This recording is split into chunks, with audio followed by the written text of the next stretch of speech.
Crossroads Podcast welcomes you to Money Moves.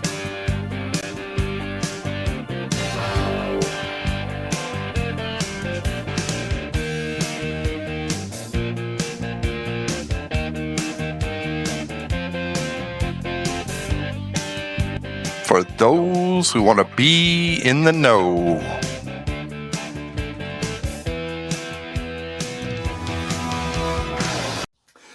Good morning, Crossroads. Welcome back to Crossroads Podcast Money Moves. I'm Stephen Killfoil. And I'm John Ezell, and Happy New Year to you. Ah, yes, that magical time of the year when the gym is packed, the salad section is empty, and your credit card statement shows what really happened in December. And if your bank app gives you the side eye, just know that this episode is for you.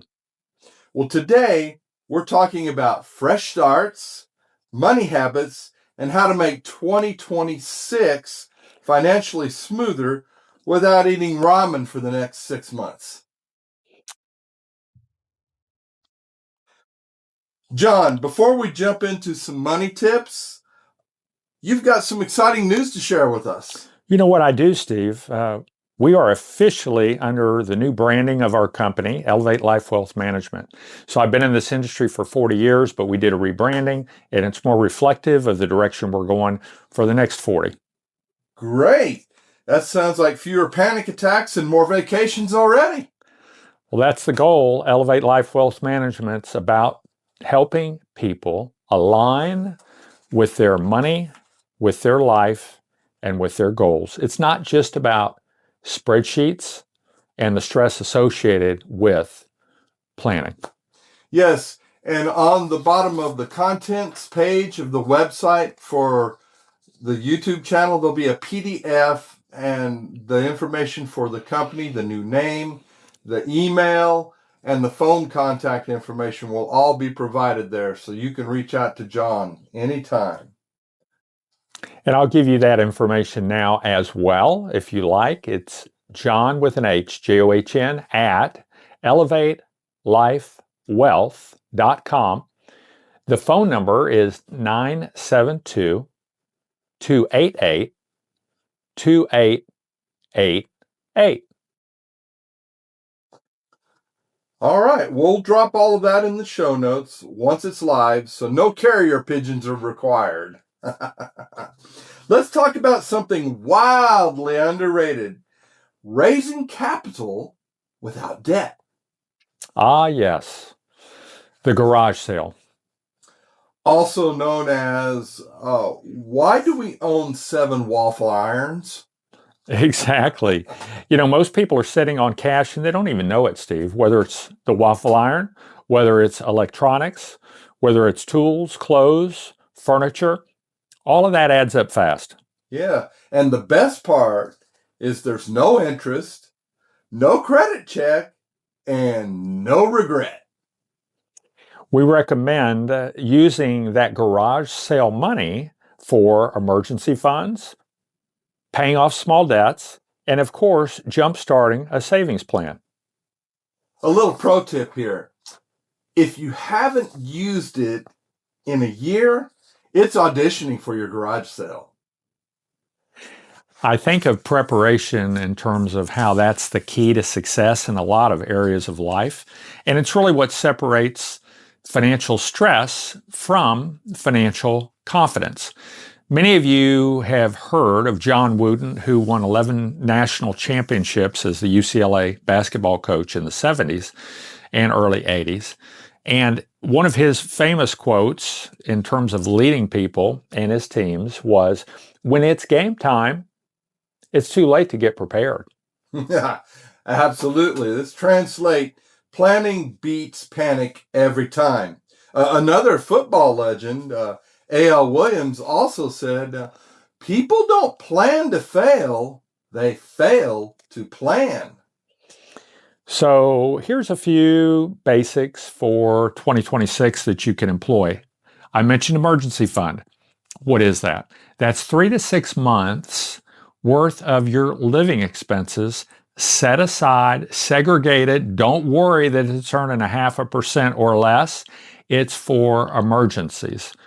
And then you want to have a clear understanding of what your costs or expenses are, whether those are fixed, perhaps like a mortgage or a car payment, or whether they are variable. For example, the electric bill might be an awful lot more in the winter or the summer than in the spring or the fall. And then knowing where your money is going is actually the key. Yeah, and no, I think it's going somewhere. It's not a budget. Well, the nice thing about preparation is that it gives you choices. It gives you options.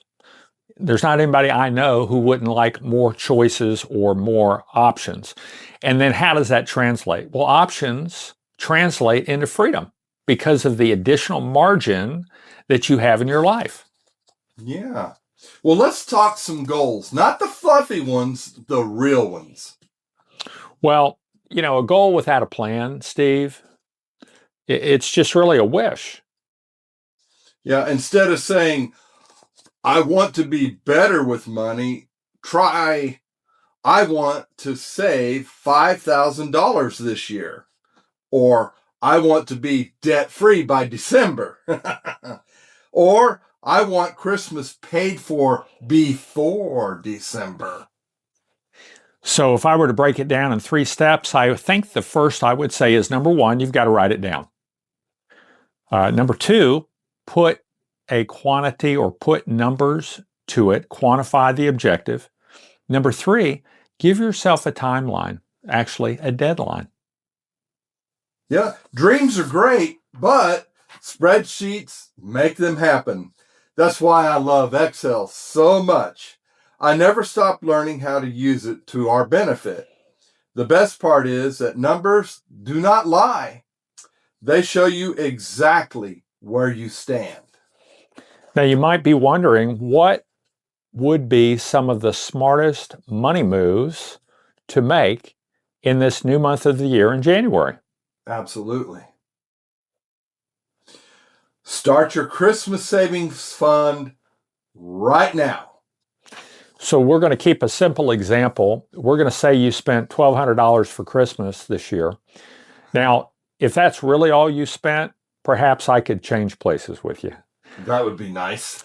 But if the number was 1,200 or if it was 12,000, you're going to take that, divide it by 12, and you're going to get a monthly figure. So at 1,200 a year for Christmas, that means you need to save $100 a month.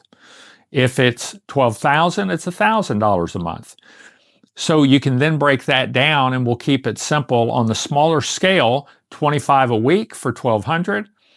And to make that happen, you might have to sacrifice at least one of those weekly Starbucks runs and a snack that goes with it and save it instead. Yeah, you would be amazed at how much money we spend eating out. People are so used to using the credit card to pay for everything, they've stopped thinking about it. It just becomes, oh, here, tap here. Next thing you know, you've got a $500 credit card bill, and you're like, where in the world did that come from? Well, you ate lunch at Red Lobster, you ate breakfast at Tito's, and it adds up really fast. So you have to be mindful of that. Yeah. Well, all of that aside, it feels way better than January regret and February payments when you get a budget plan going. And I want to recommend building margin into your budget. I touched on that earlier, and we'll expand a little bit. But build margin into your budget. Yeah. Margin is the financial version of breathing room. Steve, life happens. The car needs to be repaired. Oh, yeah. Medical bills, kids growing up in clothing, and maybe another pair of shoes every month if you've got one in a real growth spurt. Yeah, that was me. My mother used to tell me, we have to kill a cow to put you in shoes, boy. I went from a 5 to a 13 in the span of 2 years. Yeah, my mother was about to pull her hair out. But if your budget has zero margin, it's not a plan. It's a tightrope. Definitely. So New Year rule, separate your needs from your wants. So what's an example of that? Well, you need to have the lights on. Yes, right? Definitely. But a want is more like the equivalent of you having those deliveries from Amazon every day at your door and keeping them in business. Yeah, you got to ask yourself, oh, what do I need in the next 90 days? Or what can wait 6 months? Or what can be eliminated completely? This is easier than it looks. A bit painful, but easier. Definitely. So what you want to do is clarify the freed up cash and do so quickly. Do it at the beginning of the year and then begin investing it in the right area of those three I mentioned. Emergency fund, right? Yes. That's the first. So focus on that if you don't have that. And then each transition you make to a different area will be easier and easier and easier. Absolutely. And one thing that's good about what you do, John, is some people, everybody has an excuse. And that's why I love the saying, excuses are like armpits. Everybody has a couple and they both stink. But the one excuse that you hear a lot in your industry is, I just don't have the money. But you can turn that around and show them exactly where the money is. That's right. And remember, Elevate Life Wealth Management's really here just to help you build a plan. And it's a plan that can fit for your life today and in the future. To that end, we have different classes that we do throughout the year. We do retirement classes as well as other topics. But on that note, the next 4 event nights that we have 2 remaining in January. That's going to be Monday, January 26th and Wednesday, January 28th. Those will be in Richardson. And then in February, we already have on the calendar February 9th, that's a Monday, and February 11th, that's a Wednesday. That's going to be in Little Elm. So if you have an interest in learning more about the content as well as the exact location, feel free to email or call. We'll get back with you. And as long as we have availability, we're happy to confirm a seat for you. But it's really important that you let us know that you're coming or would like to come so that we do have a seat. Some of these venues, Steve, don't hold the same amount of people. Oh, yes. So. Definitely. So we will put out that information on how to get a hold of John, phone, email, company name, on both the YouTube channel, on a PDF file, and it'll be in the comments section on the audio portion of the website, crossroadspodcast.buzzsprout.com. So that's it for Money Moves. If this episode helped you, share it with somebody who still thinks their garage is organized. And we'll see you next time. We'll see you next time. Have a blessed day.